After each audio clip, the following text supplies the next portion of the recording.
The stench of rotting food clung to the back alleys of Calvora, a forgotten industrial district where the sun never seemed to reach the ground. I'd been passing through on my way to check an old construction site when I saw him, skin stretched taut over bones, ribs jutting out like blades, his frame so skeletal he looked more like a bat than a dog.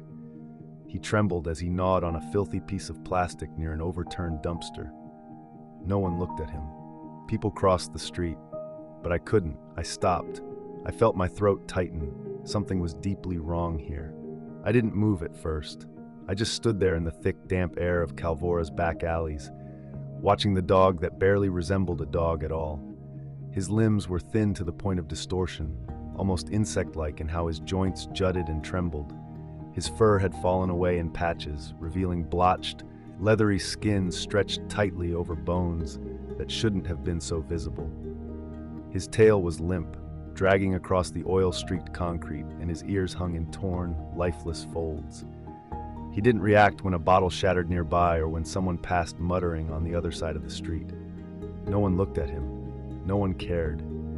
He was something beneath their notice, a flicker in their peripheral vision that their conscience refused to acknowledge. But for me, there was something magnetic about the stillness in his suffering. He wasn't scavenging anymore. He was merely performing the motions, nose down in the garbage, lips trying to gnaw something plastic as if his mind had already detached from his body. And there was something terrifying in that level of detachment, as if his soul had learned that hope was just a shape-shifting lie. I called Juno, my voice catching somewhere between urgency and disbelief. She asked for a picture, and when I sent it, her message came back before the image had finished uploading. "Don't leave him," she said. That was it. No small talk, no hesitation. Just that line, and something in her tone made me realize she'd seen this before, or worse, knew what it led to. I crouched and opened the last half of the sandwich I'd brought with me, laying it in my palm and extending it toward him. The crinkle of the paper startled him, his spine arcing like a bow pulled tight, and for a second I thought he might bolt. But he didn't. He just inched forward with that fragile, disjointed crawl, nostrils flaring, eyes sunken and clouded. Each step looked like it drained him, like moving was an act of defiance against his own dying body. But he never touched the food. He sniffed, looked up, and in that moment, there was no mistaking what stared back at me. It wasn't hunger or pain. It was something worse. It was despair that had forgotten how to want anything, even life. Juno arrived as the sun began to fall behind the warehouses, the light slanting in through broken window panes and casting the alley in streaks of gold and shadow. We wrapped him carefully in a thick blanket, though the blanket swallowed his form, making him look like nothing more than a bundle of discarded fabric. He didn't resist. He didn't cry out. When I lifted him, his bones made a brittle, almost paper-like crunch. His ribs, maybe, or part of his spine, and I winced, expecting him to scream. But he didn't make a sound, not even a flinch. Just those eyes locked on mine the whole time, silent and haunted. That's when it hit me, in the heaviest way possible. This wasn't just a dog who'd been starving. This was a soul that had been systematically broken. And something told me the streets hadn't done this alone. The clinic lights hummed with a sterile buzz as we carried Ash inside, his weight barely registering in my arms. Juno moved with quiet urgency, her voice low but firm as she called out for Elias to prep the examination table. Ash didn't react to the voices, nor the metallic clink of instruments, nor even the moment when Juno slid a gloved hand beneath his neck to check for swelling. He simply lay there, still wrapped in the blanket, motionless except for the slow, inconsistent rise and fall of his chest. His eyes remained open, not out of curiosity or fear, but because it seemed he no longer had the strength to close them. I stepped back as Juno began her assessment, watching her brow furrow as she cataloged each injury out loud: severe dehydration, visible pressure sores, dental decay, muscle atrophy. She didn't look at me until she reached for the thermometer and whispered, "Luca, this isn't just neglect. This is prolonged confinement. He hasn't been scavenging long. He was kept like this." The air in the room shifted, a silent weight settling over us. I looked at Ash again, and suddenly his bat-like appearance wasn't just a byproduct of hunger. It was the shape of something that had been caged, starved, and discarded once it was no longer useful. Marta, the animal rights lawyer I'd worked with on past cases, arrived later that night after I sent her photos. She stood in the corner of the room with her arms crossed, silent for several minutes as Juno and Elias continued treating Ash. When she finally spoke, it was in a clipped, deliberate tone. "There's a place outside the city, old warehouse district, no permits, no inspections. I've heard whispers, but no proof." Her eyes met mine. He might be the first. Elias, always more emotionally transparent than the rest of us, shook his head. "So what? We treat him, then what? He's not adoptable. He won't even eat. What if he's too far gone?" His voice cracked, not out of frustration, but heartbreak. There was silence again, the kind that only happens when no one wants to admit they're afraid. I didn't answer right away, because part of me wasn't sure if Elias was wrong. We didn't know how Ash would respond. Not to medicine, not to affection, not to freedom. He was a husk right now. Just a breathing memory of what a dog should be. And if there were others like him, others still hidden, still trapped, then saving one might only scratch the surface of something far more monstrous. The breakthrough came not from Ash himself, but from a small, grim discovery lodged between the folds of the blanket he'd been wrapped in. As Juno changed his bedding late that night, she found it tucked near his hind leg, a jagged, torn scrap of leather, cracked and dirty, but unmistakable. A tag, faded and burned at the edges, but barely legible. 3 digits, a symbol, and the letters Live C12. Juno turned it over in her hand, and the chill that ran through me was immediate. That wasn't a pet tag. That was a kennel code. Marta confirmed it. She ran a quick search and traced it to a defunct livestock testing facility just outside Calvora, officially shut down 3 years ago after violations involving unsanctioned experimental breeding. Most people assumed it had been cleared out, but Marta's voice, low and almost bitter, told us otherwise. "This isn't the first time I've heard that tag format, and it's not the first time I've seen a dog like Ash, just never this bad." What started as a rescue now felt like something entirely different. Ash wasn't just a stray. He was a leftover, a survivor of something calculated. We weren't just fighting malnutrition anymore. We were standing at the edge of a deeper cruelty, something systematic, hidden, and very much ongoing. And the worst part? If Ash had escaped, it meant someone or something had let him out. Whether it was mercy or a mistake, we didn't know. But we knew we had to find out. The clinic felt colder the next morning, though the temperature hadn't changed. It was in the way we moved, more cautious, more deliberate, as if we were suddenly afraid of breaking something fragile, not just in Ash, but in ourselves. Marta arrived early, dressed in the same jacket as the night before, her coffee untouched and her jaw set tight. She laid out printed documents on the table in the back room, ownership records, facility closures, old legal filings from a time when people still pretended these cases got investigated.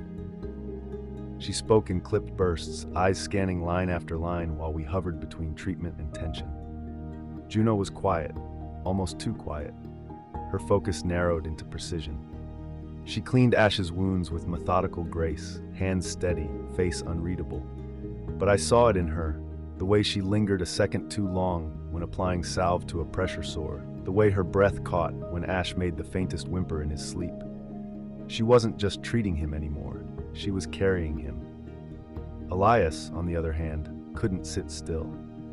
He paced the length of the hall outside the exam room, rubbing the back of his neck, muttering to himself like he needed to say everything twice just to believe it. "What if they're still out there?" he asked me. "What if this was meant to send a message?" I didn't answer, because I'd started asking the same question. But more than that, I wondered if someone was already watching to see what we'd do next. It started with a knock on the back door of the clinic just before dusk, the kind of knock that doesn't come from someone asking for help, but from someone checking. Juno froze mid-suture as the sound echoed down the hall. I went to the door alone, trying to shake off the chill in my gut. No one was there. Just a crumpled flyer taped to the brick beside the handle. It was from a cleaning company that didn't exist. No phone number, no address, just a scrawled logo and a watermark so faint I wouldn't have noticed it if I hadn't felt the paper. It matched the symbol we found on the tag around Ash's neck. The same curved emblem, like a sickle or crescent moon with a number inside. This wasn't random. That same night, Kev, an old contact of mine who managed warehouse security around the industrial zone, called me in a low, urgent voice. He'd picked up movement on his perimeter cameras, a van circling the far end of Sector 12 where the old testing facility had once operated. No plates, he said, no lights, just long enough to park, then vanish. Inside the clinic, Ash had started reacting to sounds again, lifting his head weakly when keys jingled or when Juno's voice shifted in pitch. Bran and Selkie, two rescues we'd taken in months ago, began growling at the back hallway, something they hadn't done since the day they were pulled from a similar nightmare. Whatever this was, it wasn't over. It was circling, waiting, watching. That night, long after the clinic had gone quiet and the lights were dimmed to soft halos along the corridor, I sat beside Ash's kennel, my back against the cold tile wall. He was breathing easier now, but his eyes never stopped watching me. Not in fear, not in trust, just in a state of constant waiting, like he was holding out for something the world had never given him. I thought about what Elias had said earlier, about whether we were doing this for Ash or for ourselves. It stuck with me more than I wanted to admit. If we found out where he came from, what he'd been through, what then? Would we turn him into evidence, keep him safe until the story ran cold? Could I live with the idea of putting him up for adoption, only to wonder every day if his next home understood what he'd survived? Could I take him in myself? I didn't know. I didn't know what would be best for him, or for the others if there were others. Sometimes, rescue doesn't feel like saving. It feels like standing at a crossroads, holding something broken, and realizing that no matter how carefully you move, you could still break it worse. It was just past midnight when Kev called again, this time whispering like someone was listening. "They're moving," he said. "2 vans this time, south perimeter. No lights, same route as before. But this time, they're unloading." I didn't wait for more. I grabbed my coat, told Juno to stay with Ash and the others, and met Kev near the rusted fence line that marked the edge of the abandoned facility. We parked under a collapsed billboard, engines off, headlights off, hearts pounding. What we saw in the grainy zoom of his feed made my stomach lurch. The vans weren't empty. 4 figures stepped out, faces covered, bodies moving in practiced silence. They opened the back of one van and pulled out crates. Not boxes, crates. Animal transport, no labels, the kind used when you don't want to be found out.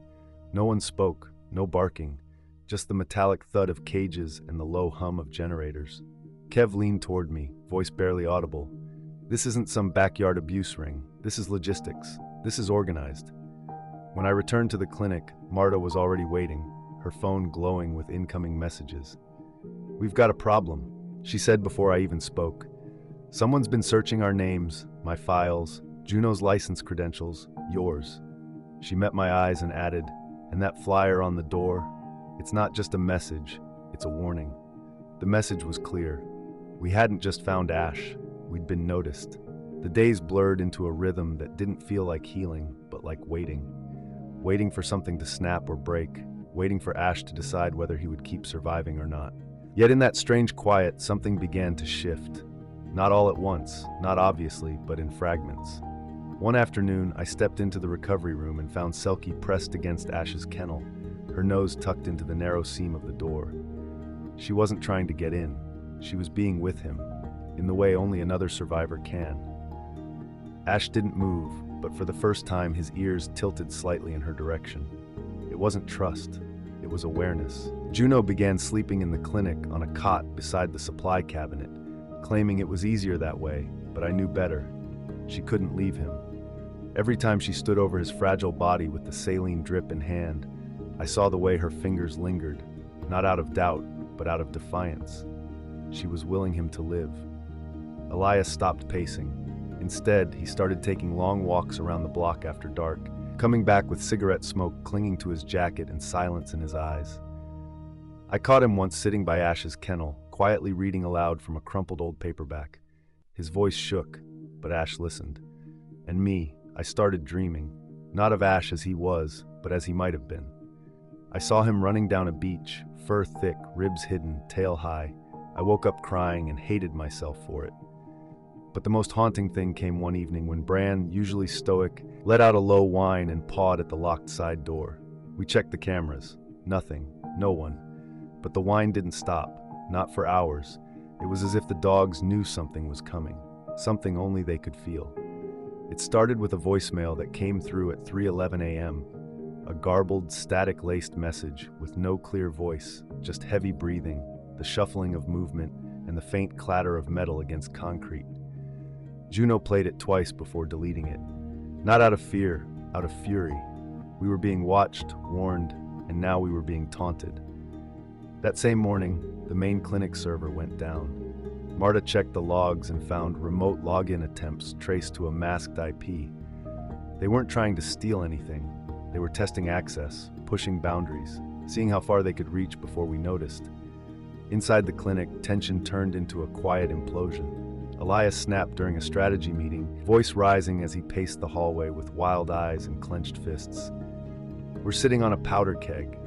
These people, whoever they are, don't just hurt animals. They erase evidence. And now they know we know. What if they come for the others?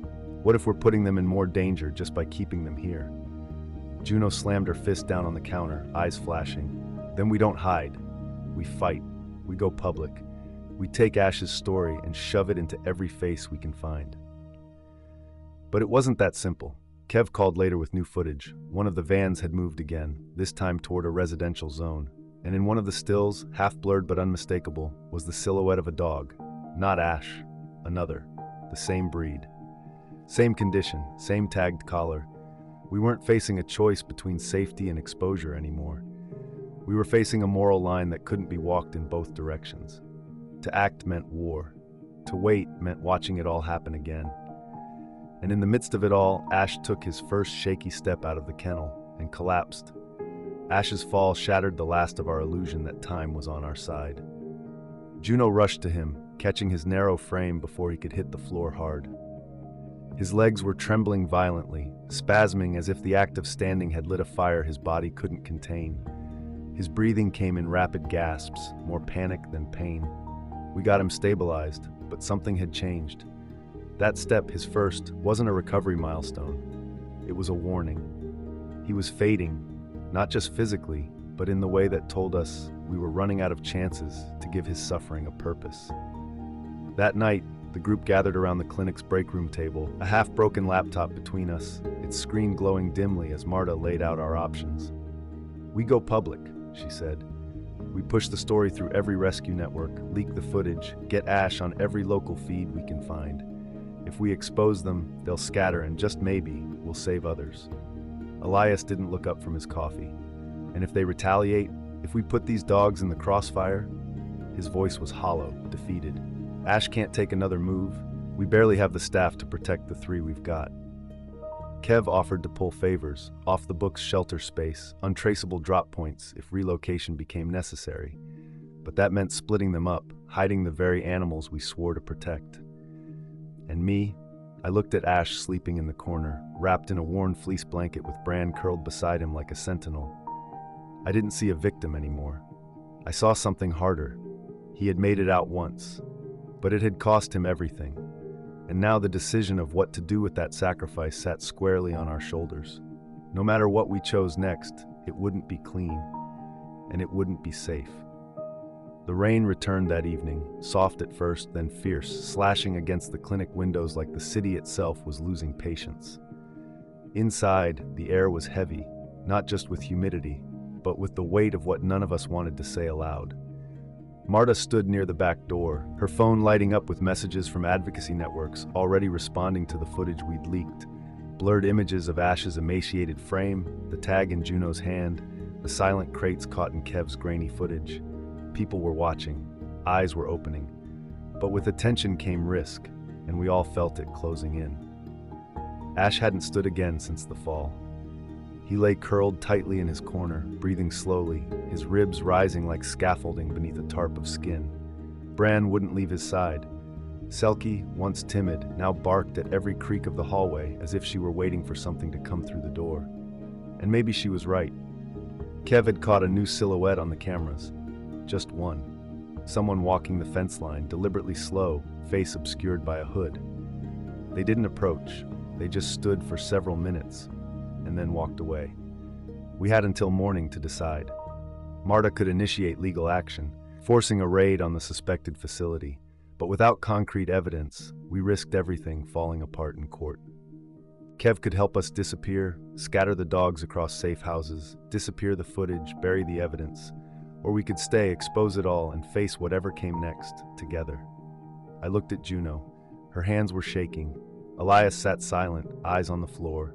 And I had Ash's eyes in my mind, staring through me even in sleep. He'd survived something unthinkable. But the next move, that was on us. Dawn didn't break, it bled. The sky turned a bruised gray, clouds dragging over Calvora like wet cloth, and the street outside the clinic was silent in a way that felt rehearsed, like the city was holding its breath. Inside, the team gathered around the kennel for what none of us had named aloud, but all of us understood. We had to act. Not just for Ash, but because waiting had become a form of complicity. Marta stood at the head of the room with the legal papers in her hands. "If we do this," she said quietly, "we won't be able to take it back. We'll name them. We'll go after the permits, the abandoned site, the shell corporations. If we win, it'll tear a hole through their network. If we lose..." She didn't need to finish. Elias was the first to break the silence. "If we're risking everything, then we risk everything. Not just legal routes. All of it. Footage, testimony, names." His voice cracked, but his spine was straight. Juno stepped forward, her eyes burning with something steady. "We show them Ash, all of him. Not just the wounds, the moments he blinked at us, the steps he tried to take. And me, I opened the kennel. Ash didn't stand. He didn't lift his head, but he blinked, slowly, deliberately. And in that second, I wasn't looking at a victim. I was looking at evidence, at memory, at a soul someone had tried to erase. We published everything. The footage, the names, the coordinates. Within an hour, the clinic's inbox was flooded. Within a day, our address was shared in forums that didn't believe in rescue, only retaliation. And somewhere in a warehouse we hadn't reached yet, more crates were waiting. But now, so were we. In the weeks that followed, everything changed, but not in the ways we expected. Yes, raids were initiated. Yes, the footage we released made its rounds, stirred anger, outrage, action. Donations came in. Volunteers showed up. News crews asked to film Ash, to get a quote, to frame the story in something neat and palatable. But Ash wasn't a symbol. He wasn't a campaign. He was still curled up most days, still barely eating, still caught between this world and the one he had survived. Bran and Selkie improved, slowly. They barked less at shadows, leaned into hands that used to terrify them, but even they had moments when they froze for no reason at all, staring at something only they could see. Sometimes I wondered if they remembered each other from the inside of a crate, or if survival just made strangers into family. The facility, one of them, was shut down. But no arrests, no charges that stuck. It was like trying to nail smoke to the wall. Marta's voice, once sharp with hope, now carried a quiet fatigue. "We're not done," she said. "But this is how it starts, with stories, with proof." As for Ash, some mornings he lifts his head when I enter the room. And once, just once, he leaned against my hand. That was enough. Not because it made things better, but because it reminded me, rescue isn't about fixing, it's about witnessing, standing there when no one else will. If this story moved you, even a little, don't let it stop here. Ash's journey isn't just his own. It speaks for countless animals who never make it into the light, who remain nameless and unseen, caught in systems built to forget them. Rescue isn't always clean. It's not always a happy ending wrapped in ribbons and tail wags. Sometimes it's standing in the dark with nothing but your voice and using it anyway. So if you believe in stories like this, raw, real, and unresolved, subscribe to the channel. Share this video with someone who needs to see that rescue is more than a moment. It's a mission. And if you've ever stood beside an animal no one else would touch, tell us in the comments. You're not alone. We'll keep telling their stories, one survivor at a time.